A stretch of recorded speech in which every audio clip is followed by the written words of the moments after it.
G'day guys, John here, Chief Instructor FPV Australia. Today I would like to talk to you about the AVCRM software. If you remember a while ago I did a little quick review. We've come a long way since then. If you're not sure what the AVCRM software is, it is compliance management software for our ReOC. So it does all of the things like job safety assessments, logs all of your flights, all of that stuff, but it's a whole lot more than that. And I'm not going to go into every minute detail on this video. We've got a lot of questions that have been popping through, so I'm going to answer some questions and clear up some of the mysteries around it. First and foremost, let's look at what it is. It's a software that's designed to, one, keep you compliant because it aids in making sure you do everything that is required of you. It assists you in doing all of your job safety assessments and all of your paperwork and all that manual stuff that was somewhat time consuming is now quite quick. And it goes on further to that. If you've got a larger organisation where you've got multiple pilots working for you, you can track all of those pilots' activities, all of their flight logs, all of their sort of stuff. There's a document repository library in there that you can have each pilot sign off on. So for argument's sake, give you an example. Let's say you've got a change in your manuals. Maybe you've just taken on board night ops now. Maybe you didn't have night ops. You've got an old ReOC that you've just rolled in to AVCRM and now you want to add night ops. You could then go and make the changes to the manuals, put your pilots through the necessary training, and they have to log into the software and sign off that they've read the new procedures and understand the new parts of the manual, all that sort of stuff. So it can track all of that. It does all of that manual, laborious stuff really easily and electronically and from anywhere. It's not just on your computer at home, it's on your iPad, your iPhone. We use it when we're in the field. The good thing about what I like about it is you do your job safety assessments, for argument's sake, back at the office, you do all your planning and stuff, look at your airspace, and it does all that as well, and I'll come back to that.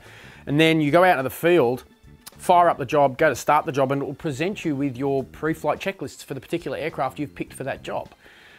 So it's more than just ticking a box on a JSA.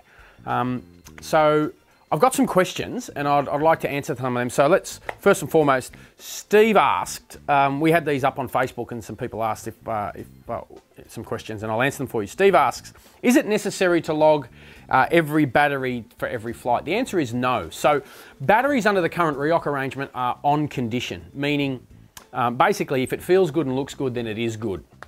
It is the pilot's responsibility and chief pilot's responsibility to check these batteries before and after each flight, make sure they're good, and if they looked puffed, cracked, or whatever, then obviously the condition is unserviceable. If the software starts reporting that the batteries have got a bad cell or the like, then they become unserviceable. There's not a requirement to actually log minutes on batteries and cell voltages and all that sort of stuff. So you can do that and the software allows for it. But it's not a necessity. I hope I've cleared that up. Steve also asks, what section of the standard ops manuals library needs to be changed to swap over to the system? Great question. So the way that the system is going to work right now is, when you go through the process of a ReOC, we're going to put you through with the standard manual template that CASA has put out with all of your stuff flooded into it. I've had lengthy discussions with CASA on this, and what they want is for you to enter the world of ReOC in the standard template. So the point of entry, CASA can get an oversight that you have a complete understanding of airspace and VNC maps and VTC maps and VFR routes and all that stuff that we've come to know and love. After you go through that and you're all happy and dandy and the ReOC is issued, then transition into the documentation and the library and everything else for AVCRM. It's not a big deal, it's actually quite easy. And then that allows you to go through the delegate system and CASA and whatnot else nice and smoothly, and it's less hassle. And it shows CASA that you as the pilot, chief pilot, have a complete understanding of what is required of you as a chief pilot under the ReOC. And then you can roll in the AVCRM manuals, which we will help you with anyway and create all those documentation. Anyway, so I hope that helps. There are changes that need to be made because there are processes that you will do differently now using the software than are in your current setup, but it's not a big deal. It's quite easily done. Also, another question, if no network connection, i.e. you're in a remote area, so you're out in the field and you don't have a 4G signal, how do you use this software? The point of the software, the point of this little discussion is that you create, obviously you're going to create the job safety assessment prior to going to the job, one would hope. so that you sit at home, you bang it all in, you look at your airspace and you know, if you need any approvals to fly and all that sort of stuff, go through your job safety assessment. That can then be printed out and taken out on site. You can do it all manually because if you've got no access to 4G, you can do it all manually there. You tick all your pre-flight and post-flight checklists and whatever else. Come back in, fill the software in, and away you go.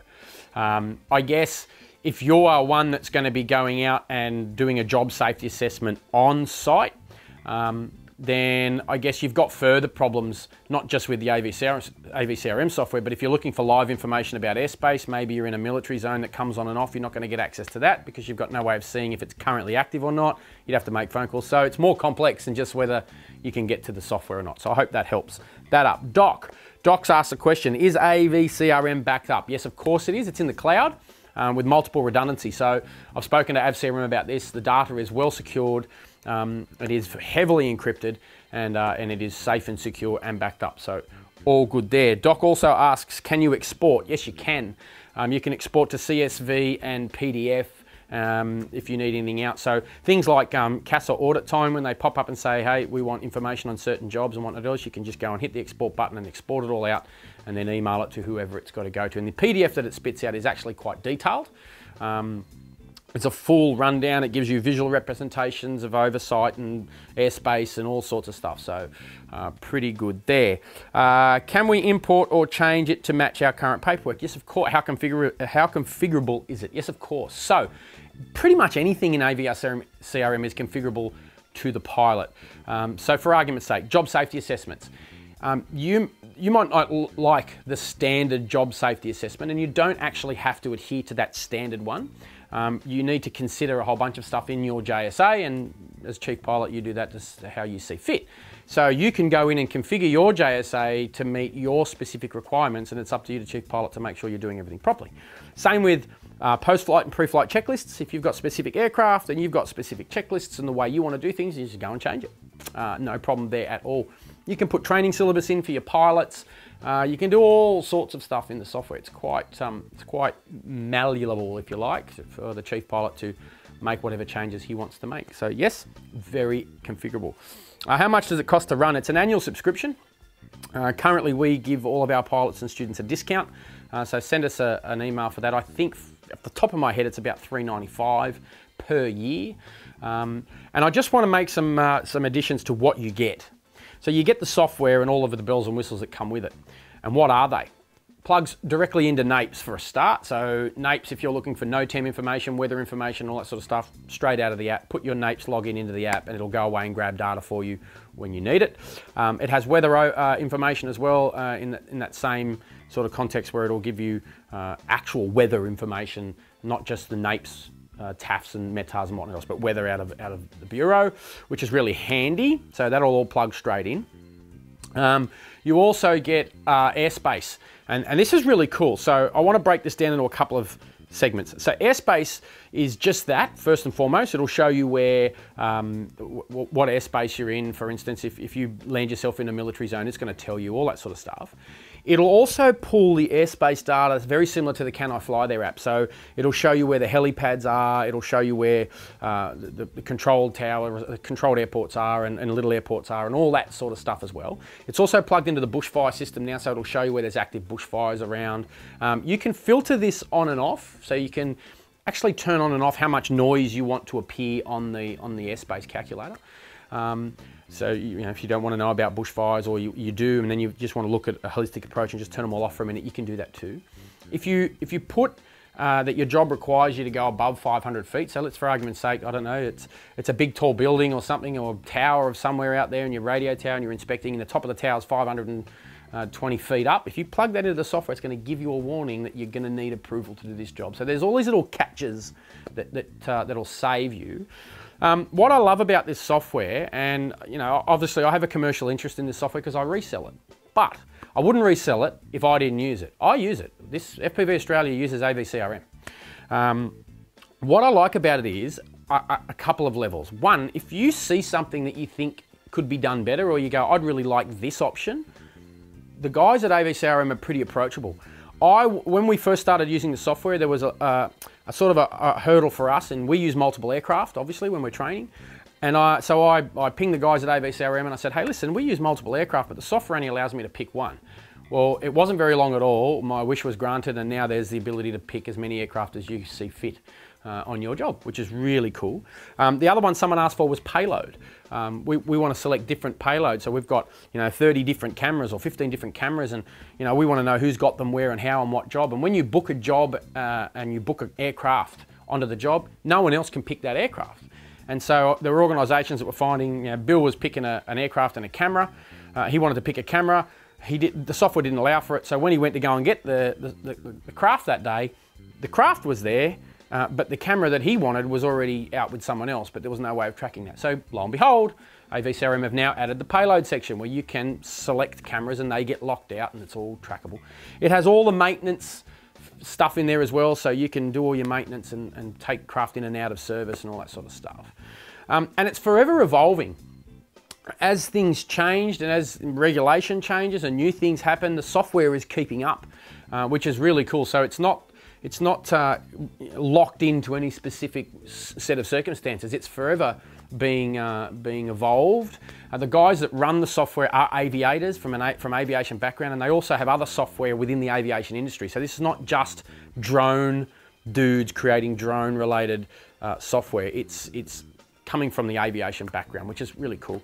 And they're an Aussie-based company out at Wollongong, so they're very approachable and customized. If you've got a big corporate organisation, and we've got lots of clients who are large corporates who are now using this software, and you need it to work a certain way, they're really there to have a listen to you and quite possibly change the system to work in your favour. So there's a whole bunch of reasons, but as a software compliance system, I love it because it makes my job very easy. It's not the only, don't get me wrong, this is not the only tool you should use in your toolbox as a drone pilot and as a chief pilot. I still like Oz Runways. I still like what Oz Runways offers and the oversight of VNCs and VTCs and whatnot else. I still like that. AvPlan's another one that's out there as well. I still like that. I still jump on NAIPS manually myself as well and look at that. I'm still looking at weather from the Bureau site directly as well when I'm looking at things. So it's not a be all and end all. As any sort of aviator I guess out there will know, there's a multitude of tools that you will use in your day. But for compliance and paperwork and all that sort of stuff, for me, it's a no-brainer. I love it. There's an app coming, I've been told, that the app version is being developed as we speak. So, look, if you've got any further questions, please flick me an email, and you can get me at training@fpvaustralia.com.au, or me personally, if you like, john@fpvaustralia.com.au. You can call us 026 1128551 or find us on the web. We can even organise a trial version for you if you like, so you can get in and have a play and see if it fits your mould. If you're not in the AVCRM platform and you want to come into it and you've got a ReOC, we can help you with that too. It's quite a simple task. It's not difficult at all. Get in contact us and we'll help you roll into it and get you set up and running. Hey, anyway, hope that's answered some of your questions. If you've got further, let us know. Happy to answer it. Remember, please, if you are flying a drone today, tomorrow, next week or next month, please do so safely and responsibly. We really do need safe skies for all. Enjoy.